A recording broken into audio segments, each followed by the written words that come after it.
Hello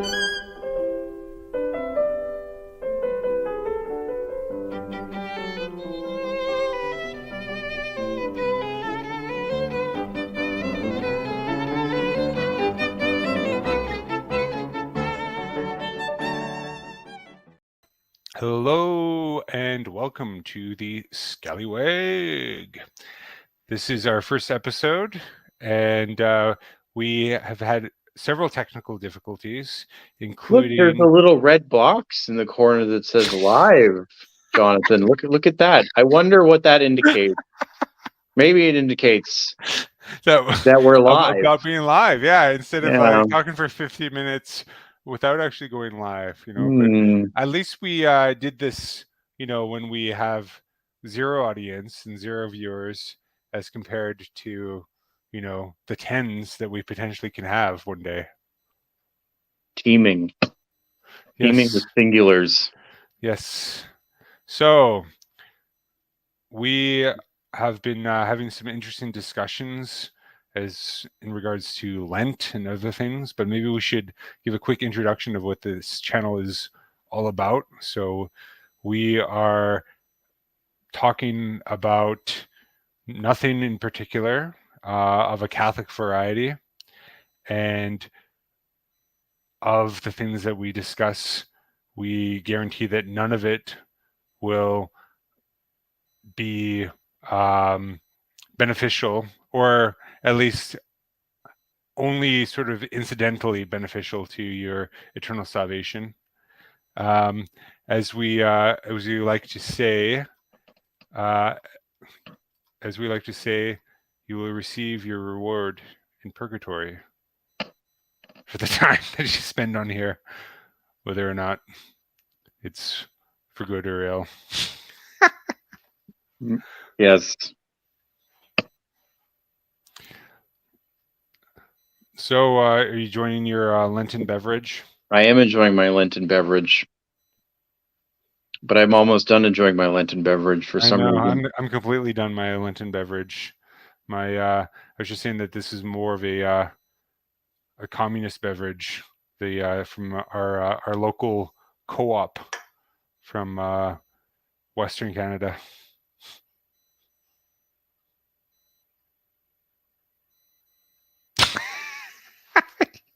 You're just so mad that we spent 50 minutes not even broadcasting. It's a certain. It has a certain piquant element.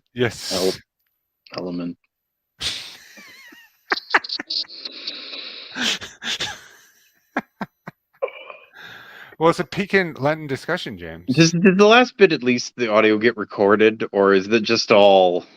No, it was. It's nothing. all in the abyss. Okay, excellent. No recording at all. We were just talking to each other. You say you receive your reward in purgatory, and like 50 minutes of idle chatter that I know how to pay for, and I don't even get the vainglory of having done it in some sort of what we're all about, pseudo public way. Yeah, it's true. Yeah, you've deprived me of the one benefit I was going to get, which was temporal in nature. What about the benefit of my company, though, James? That you get every day when we work together. That's I'll always cherish. You always cherish my company. Always cherish and must cherish. Well, I'm sorry that I didn't click the button in the correct way. It's been a bit of a night of falderall and hijinks with trying to get this going, but such is life, such is the internet ways. You were having technical difficulties of your own, trying to get your interesting microphone going there, and now you switched to a smaller device. The laptop had its own sort of. It went on some sort of workers' strike. Yes, yeah, that was kind of our discussion when we before we well, we thought we had an imaginary audience, and look, we do have our first viewers, so that's exciting, you know. So and even a comment, yay! So it's we have a fan, James. Hooray! Hooray! We were just telling. I was just telling James that we were going for 50 minutes without realizing that we were actually not live. So we're a little bit sad. A little bit sad. A little bit sad, but we're also glad because it's our first episode. Yay, Catholic Scallywag.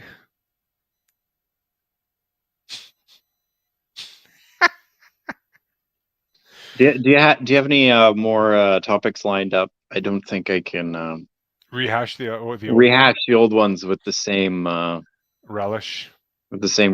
No, another night perhaps. Okay, another yeah, performance. I think we'll leave that. Yeah, we'll leave that for the thing. But I did want you to get your reaction to this video that I wanted to show. Oh no, not that one. It's your favorite individual. I wanted to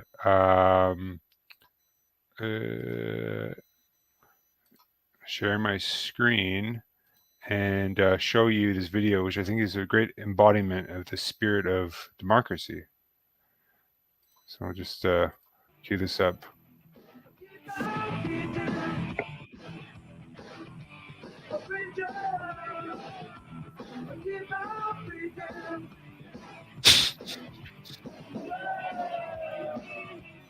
You're 18 years old and a U.S. citizen and you love your freedom, register to vote. Fight censorship.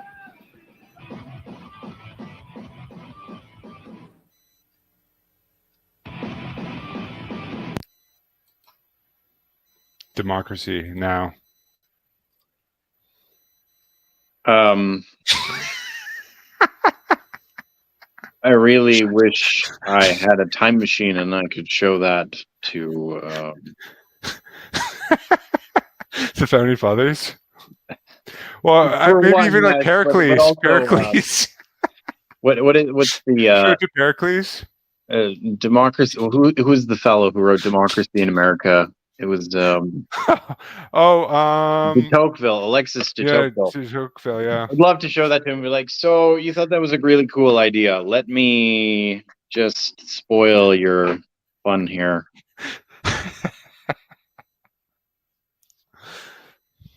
I think I'd also just while I've got a time machine, because why not, just maybe dip back a little earlier, like, Henry VIII, listen, I know that you're really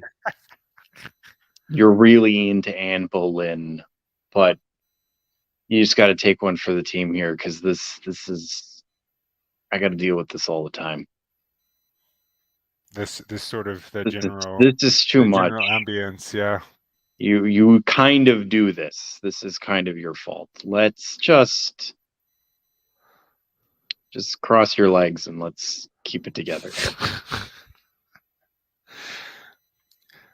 So, like, but what sort of I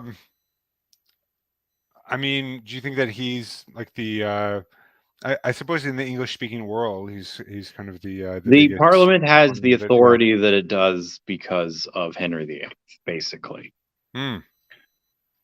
First of all, when you're asking a group of people to ratify the fact that you're the supreme head of the church, rather than those who are of course appointed by the apostles, that's not very helpful. But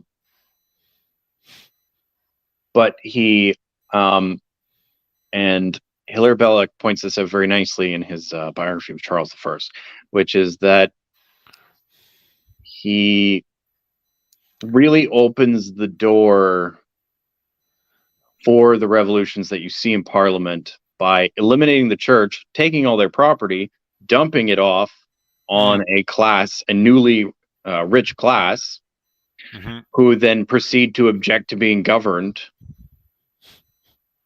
and ultimately decapitate one of his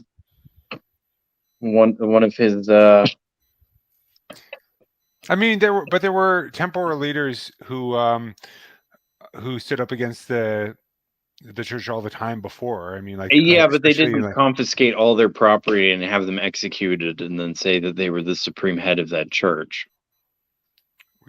this is true. Yeah. Um, I mean, Frederick II did crown himself in like the Church of the Holy Sepulchre. yeah, but he didn't ransack church property. That's part of the problem here. And then it's not okay, that's a bad move because as it turns out, the Catholic Church is until very recently very good at defending monarchy. And but the bigger problem here, besides the major spiritual problem, the bigger merely economical problem is that he's taken a group of people who have a good amount of money and then reallocated an enormous amount of money to them, and they're Mhm. all have the same idea, which is, hey, how would you like to run the show instead of these guys? Yeah, of course. Because the king, so before in the Middle Ages, like there's not taxes aren't a normal thing. Hmm. Oh, The really? crown owned land and Yeah. received rents from their land, Hmm. and the same way everyone else makes money was the Right. way that the crown made money. Right. And so historically, for example, one of the ways in which the if I recall correctly, the Hohenstaufens got so rich was they're just like the push to the east. Basically, everything you conquer outside of Germany, which is already territory that has traditional owners, goes to the crown. Like it grows to the emperor. Hmm. So now this family gets this enormous amount of territory outside of the territory, so they can kind of dwarf the electors economically and put them in their place if there's a war. Mm. Because otherwise, like they don't really have the best territory, and they don't have any claims on their neighbor's territory. You can't just say, I'm the emperor, I'm just taking your stuff now. That's not how law works, and the church Right. would argue against it. That is, for example, how William the Conqueror ends up with, as he's the heir, he goes to the Pope and says, "Hey, I'm the rightful heir," and the Pope says, "Like, yeah, it looks good. You know, here's the papal Right. banner. Yeah. Um, go to town." And so he enriches these Henry VIII enriches all these people who then turn around and go like, well, we're not getting everything we want, and the crown is kind of impoverished.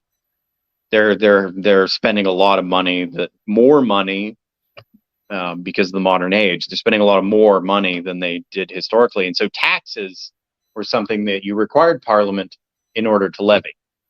They were special amounts of money that you gave to the crown, and it was basically like, hey, there's a war, it concerns us all, give me the money so I can raise the army and we can go fight the war, or we're all going to be speaking a different language. So what are you telling me is that Disney's Robin Hood was a lie when King John as a lion was just like double the taxes, triple the taxes. That didn't actually happen.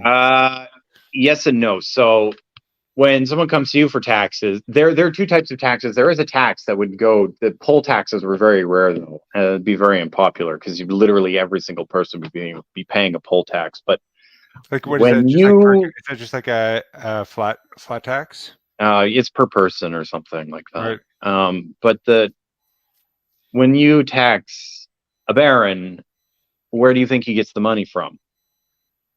Like these peasants? Exactly. Yeah. He goes to his subordinates and he's, well, where's my money? And then it flows downhill until someone gets flogged too hard, unless they're very nice and they don't do that to you, Hmm. which a lot of them might refuse to do because it would be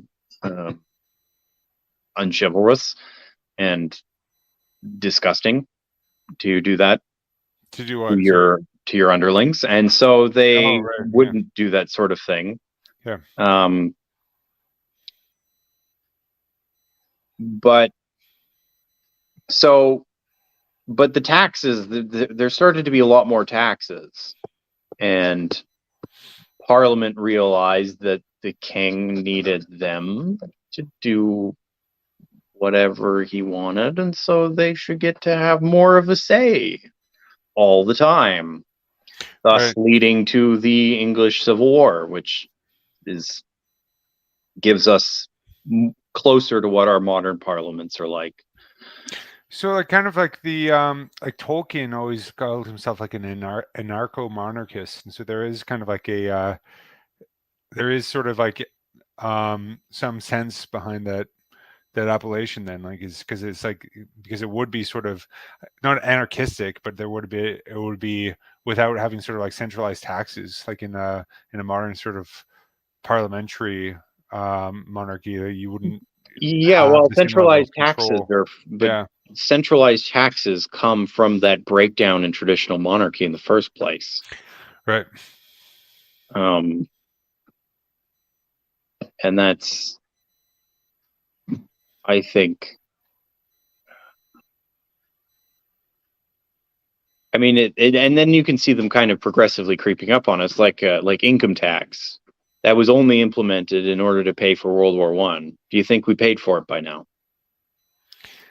Yeah, I don't know. I mean, isn't the war debt in Germany still increasing? I mean, that's from the Second World War, but it was but I think it's but I've heard that they could pay it off easily if the banks actually um, gave the government, what they needed to do. But I think it is like there's like a ticker somewhere where it actually has kind of a live count of like Germany's national debt, which is insane. Like it just kind of puts Canada, the United States, to shame. Anything to do with post like these sort of modern contemporary financial systems is just gibberish to me anyway, so I don't know what any of it means. I don't know why we started talking about sort of well, I guess we were talking about monarchy in general because we were talking about democracy, which seems to be like sort of a a thing that is gonna be a common whipping boy for this channel, but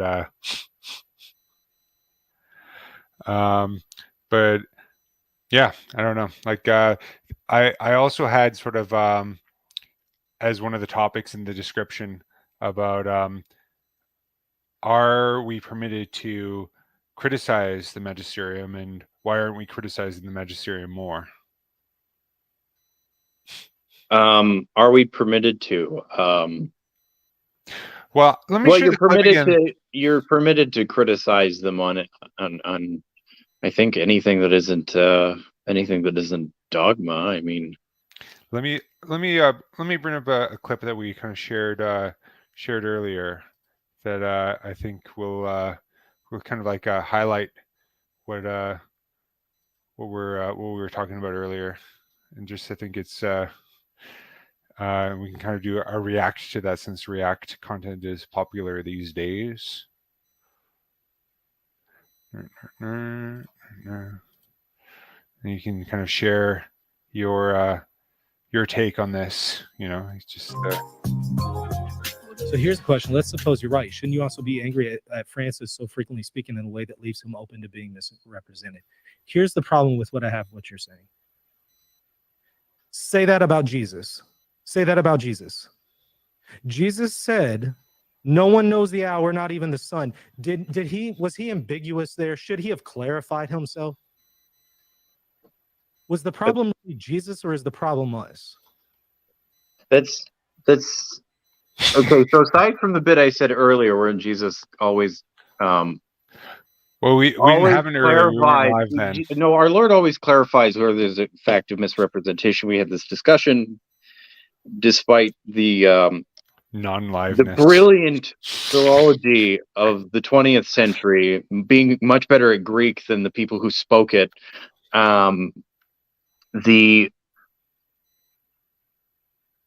That's not ambiguous at all. He said no one knows the hour. What is it? It's not ambiguous. It's about the apocalypse. Why would he have to clarify that? He already told you. Like, you don't know. Yeah, I mean, I like, know, but you don't get sort to know. to sort of like repeat the point, when we weren't live. Like, I mean, what he's sort of, his whole sort of like shtick, Michael Lofton, is that we have to be always charitable in our interpretations. But I mean, like but I don't understand, like, if he lived in like the 11th century, would he be opposed to the people who saying just like, oh, John the 12th is having like, all these, orgies, and he's the, the illegitimate son of the previous pope? Like, are we just, does the pope just get a like a pass about like anything he does? Like, I mean, as Catholics, we should be pious and like, have like a you know uh a respect of the, of the apostolic see, for sure. But I mean, so what does that mean, and what does it mean to sort of like, not just like sort of turn a blind eye to the actions of the pope or members of the magisterium? So, on the one hand, Mhm. I do want to take a bit of a different take than most people with this. Sure. So on the one hand, though, the Holy Father does say these sort of cryptic things that are open to misinterpretation. He is doing us a bit of a favor, because confusion is the guardian of truth, as the great Charles Coulomb is fond of saying. And Mhm. so, when the turgid waters of error finally pass, those confused utterances go with them, and the truth remains. Yeah, well, that's true. So there's a reason sphinxes guard things. They speak in riddles, and they're pretty good at guarding things. So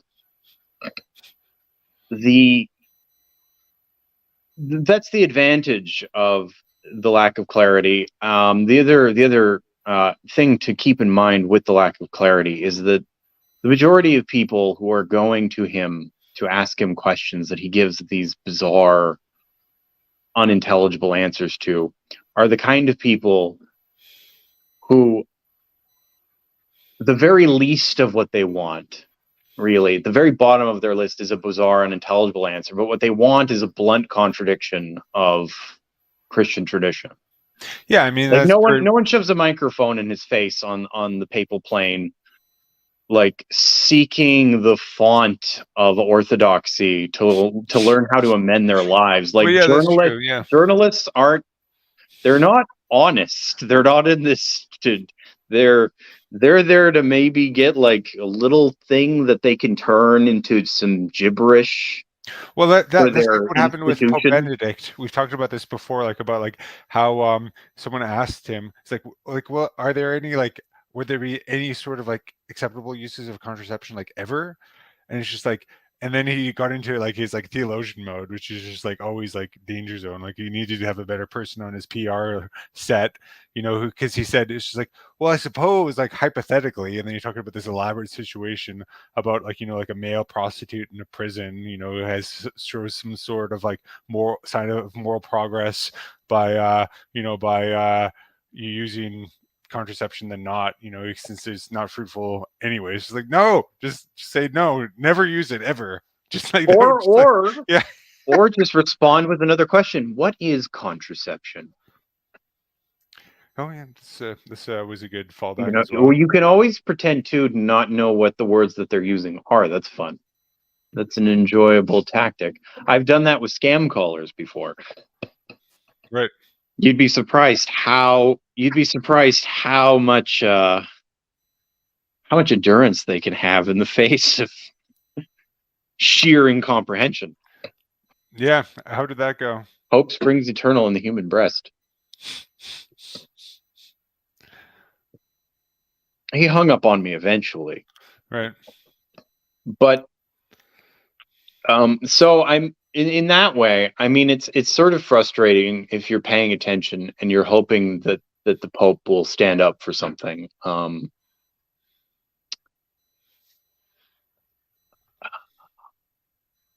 That's the kind of hope one would cherish, but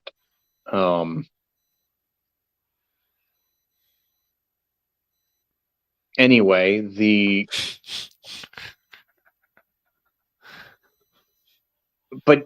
I mean, the obvious answer is you're permitted to criticize things like unbridled license or even bridled license to a certain extent. Depends on the bridle, but the and are you allowed to criticize dumb when they say dumb things? Is it a lack of filial piety? On one hand, you could make the argument it is, but on the other hand, you could make the argument that it is a lack of filial piety to let this sort of thing go on unchecked and allow a person to do this sort of thing. It's sort of like in the vein of when Chesterton talked about patriotism. He says, "My country, right or wrong, is like saying my mother, drunk or sober." Right. If your mother is drunk, you do something about it. To try to cover the shame. Obviously, there's a passage about that in a fairly popular book about covering up the nakedness of one's parents. But I mean, there's a bit of to engage in the sort of like gotcha journalism, like everyone look at what he did, look at how stupid it is. Yeah, exactly. It's I think that's stupid. Well, yeah. there's not a lot of people who are doing that. Some of them are, though. They definitely should stop. But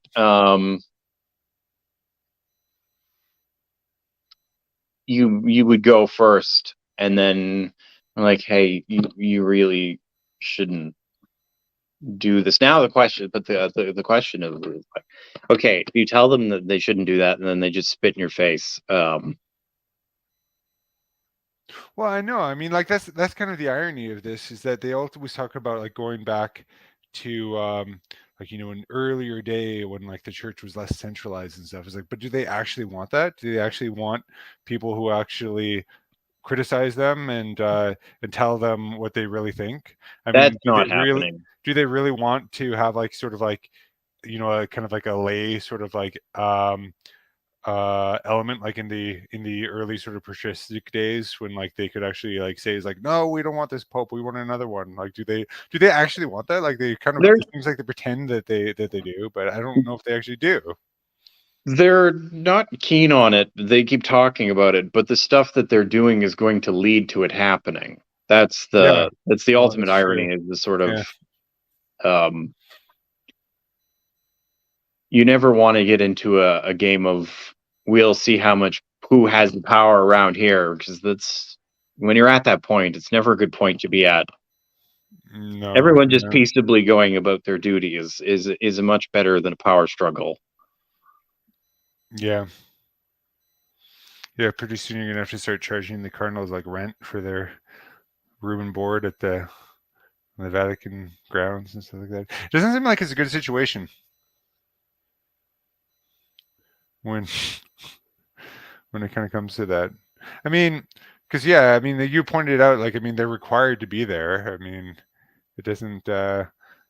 So is that are they like charging all like the old like monsignors who have kind of like been there forever as well? Like, I mean, I don't know. Well,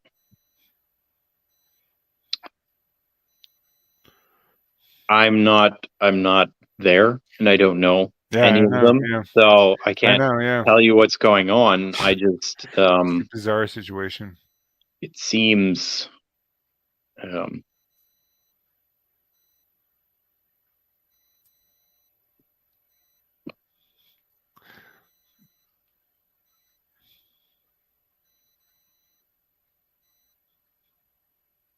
yeah, that one's difficult to kind of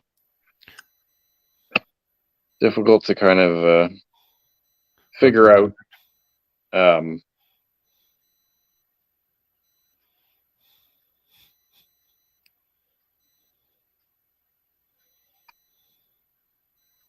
but I do, returning to the question of whether or not we can criticize, I mean, like, we have historical examples of criticism. We have historical examples of criticism being effective. Yeah. And one's being less effective. It depends on the purpose of the criticism.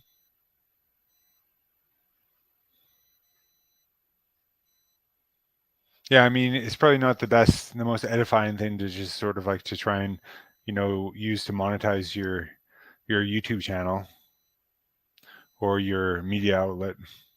That was kind of one of my criticisms of Lyset News back when I was kind of in more of my defend Pope Francis sort of like mode. Like earlier in his pontificate was just like I'm close friends with well, not close friends, but like acquaintances with some of the editorial staff at LifeSite News that I remember. I was like, well, I mean, like there's a bit of a conflict of interest when you guys like obviously get more clicks and more sort of traffic on your website when you have articles that are that are critical of the Pope than ones that were just talking about something nice that happened. Well, journalism is about riling up the passions in people, right? Sure. Yeah. It's not. I mean, I don't think it like it's never objective for long because people just kind of tune it out. So, but with LifeSite News, and their primary objective is LifeSite News. So their primary objective is to go after the a different issue, and that one it's an effective tactic to get people riled up, but then you move into church politics and you apply the same tactic. Well, to apply the same tactic, you have to have gotcha moments. You gotta like excerpt people. You gotta hammer them on points. You gotta hide behind bushes with binoculars, shouting, Cardinal McCarrick, we know what you did. That sort of thing. And well, apparently, he just recently, I was looking at news articles from this past week, and apparently he said that he didn't do anything. He's just like, no, he denies sex abuse charges in a telephone interview. I mean, why not?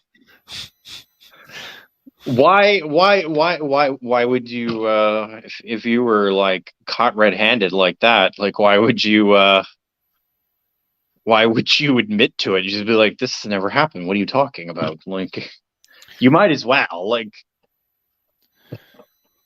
Yeah, I mean, but so was he caught red-handed? I don't remember the ins and outs of that. I know that it was James Grine was testified to him, but like what I missed all that stuff. Like I don't know if you. Well, it's not like they didn't catch him like in an act or something, but they sort of like it's pretty clearly like it seems clearly enough for him to be penalized by his superiors and menaced by government officials and that sort of thing to sort of be like, okay, we'll deal with this. Oh no, but the government officials had no interest in doing anything though. I mean, it was a clear like double standard, with the way that the secular authorities treated McCarrick and treated Cardinal Pell. Mm-hmm. But the well, it depends on who your friends are. What were we talking about again? George Newmeyer, like shouting at McCarrick, whatever. Okay. Yeah. It's an odd thing to make a living out of, to just sort of, I mean, like, yeah, we're gonna hammer them hard, like journalism, we're gonna get them. Yeah. Ecclesiastical journalism is bizarre. Yeah. And in some ways, it's sort of an importation of this this kind of thing that was invented in the Enlightenment into the sort of the life of a medieval institution, and it sits oddly. Which medieval institution? The church. Oh, Well, an ancient institution, but right. in the way that it's organized in the West, Sure. it has quite a medieval, like the Cardinals. It's a medieval organization right there. Right. But we're importing this sort of like weird Enlightenment practice of like, aha, gotcha. Right. And I mean, do you not like look at some of these headlines that pop up on the phone from time to time, and they're like, so and so is now this person who was in some movies is now this. Like, don't you have better things to do than just leave these people alone? Why are you following? Like, there was a headline recently about, so Bruce Willis has been diagnosed with Alzheimer's, so he's like going senile, and there's paparazzi following him around. Like, leave him alone. Yeah, I know. He's losing It's his gross. mind. Yeah. Let him be. Can he Yeah. just be happy while he still remembers who his wife is? Stop it. Leave him alone. What's wrong with you people? Leave Brittany alone. Well, they should have left her alone. The They poor should have, I woman. know. Yeah. She's been through a lot. Clearly, Yeah. it's not over. That's not good. Just leave her alone. And this same kind of obsession sort of leaks into church politics, and it's Well, I mean, I guess like we bizarre. are, but like there are sort of like, you know, obviously reactions to sort of implications about like, you know, like how we are, how and where we're able to, you know, worship. I mean, it's of recent, you know, memory. I mean, that, obviously that sort of thing inspires, you know, some of this journalism and some of these sort of virulent reactions. Yes, but I don't think that journalism is what gets it, propels a Well, movement to sort of.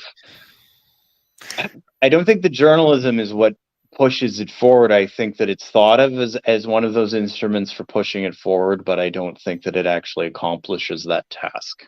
I remember Michael Lofton had this video about whether Taylor Marshall was responsible for Traditionis Custodes or whatever. Does he really? Okay, so do Americans really think that America is the entirety of the planet? It's yeah. Do they really? Do they? No, this thing wasn't even. I mean, I'm sure that like maybe one sentence of the document was written by the Holy Father. Like that, this was all drafted by ghostwriters and slapped in front of him, and he put his signature on it. And they were probably all like angry. They were probably all the same angry prelates who, from Europe, who threatened to go into schism supposedly under Benedict XVI. Oh, when did that happen? There was a rumor that there was a number of more the Germanzonian enthusiastic prelates from different countries in Europe, not just the Germans. Don't just blame the Germans now. They were all up in arms about the old mass, and part of what made his life so stressful was balancing this people who wanted it with these people who really didn't want it, who had friends in high places, kind of thing. Sure, yeah. So I'm sure it was just a bone thrown to them, more or less. And what counteracts that, I don't think, is like, oh, look at this, he's behaving badly, we got him, aha, we got him this time.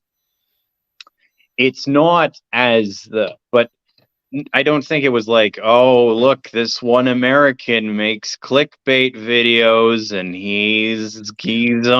look, he Oh, but wrote a he gave book. it. I think he's But he on gave it to to the Pope. some. He gave it to the Pope. Put it He right in his gave it, and hand. he gave it to me, and I can't read it because it's in English.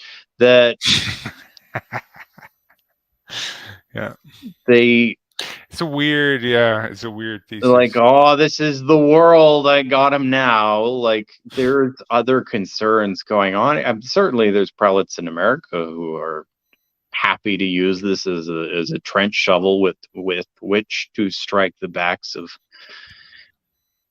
innocent families' head. But Did you read the? Did you ever read that article that came out that was sort of like from these like European Jesuits? They're trying to kind of summarize sort of the situation of like the church in America, and I think it was about church. It was about church militant. That was one of the sort of cited sources, and they were talking about how this is like this new integralism, and it was just like because integralism amongst like kind of like um liberals in general of all stripes is sort of like a is the bad guy, even though, but like church militant doesn't like strike me as a particularly like traditional sort of like integralist source. Like they just seem to be sort of like broadly conservative and integralism means yeah. something different than in a couple of different circles.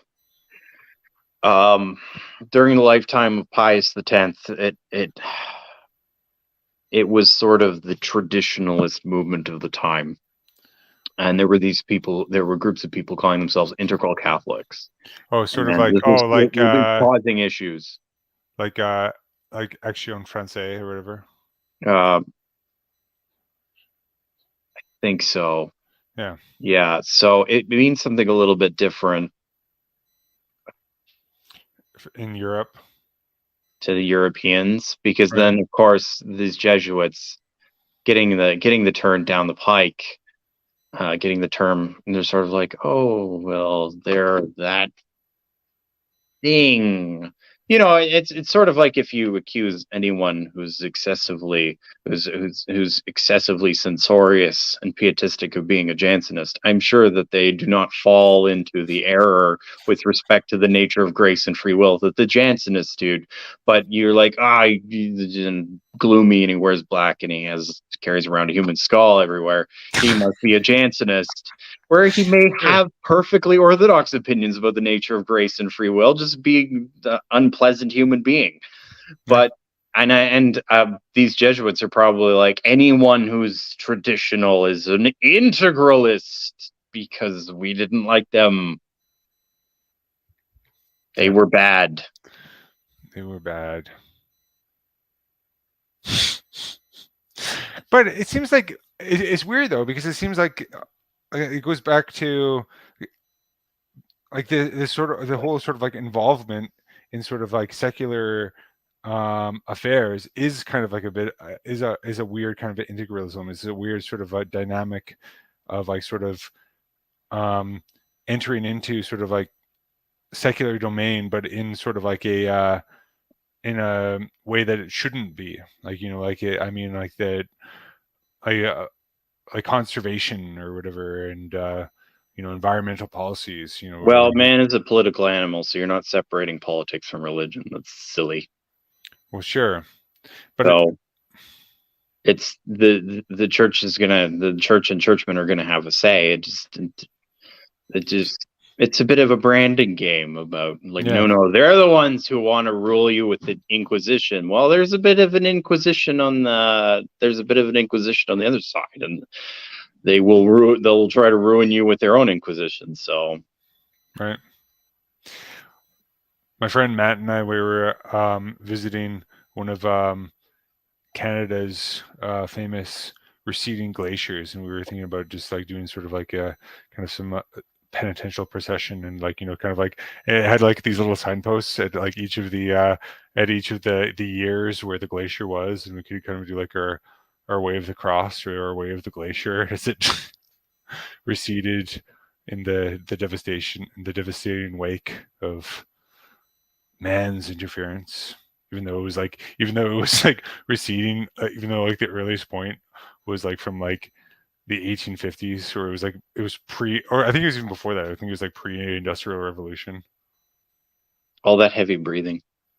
Yeah, and cows farting. The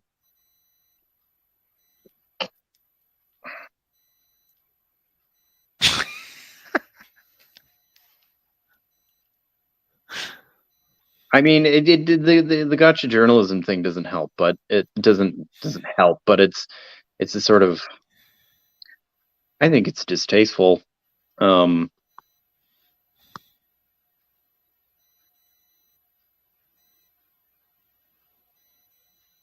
There's something definitely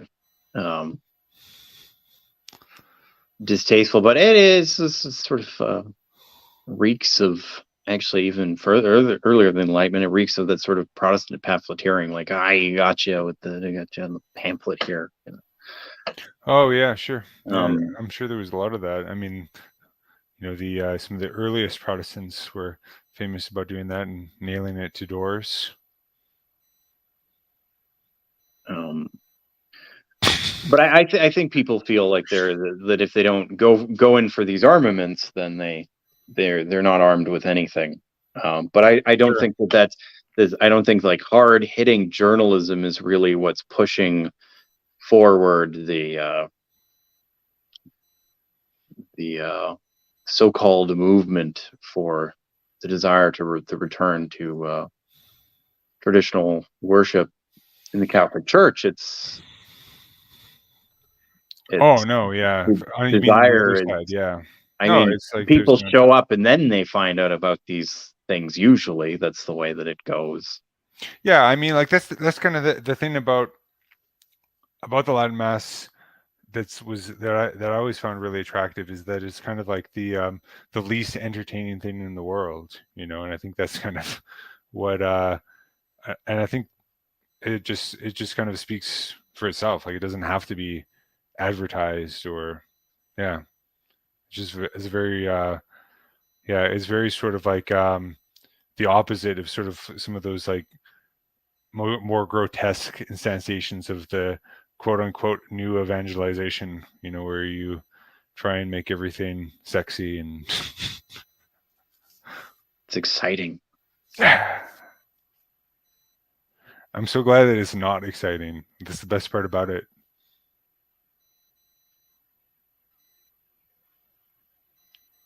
Well, should we call it a wrap? Probably, yeah. Yeah, it's getting late. I'm talking for about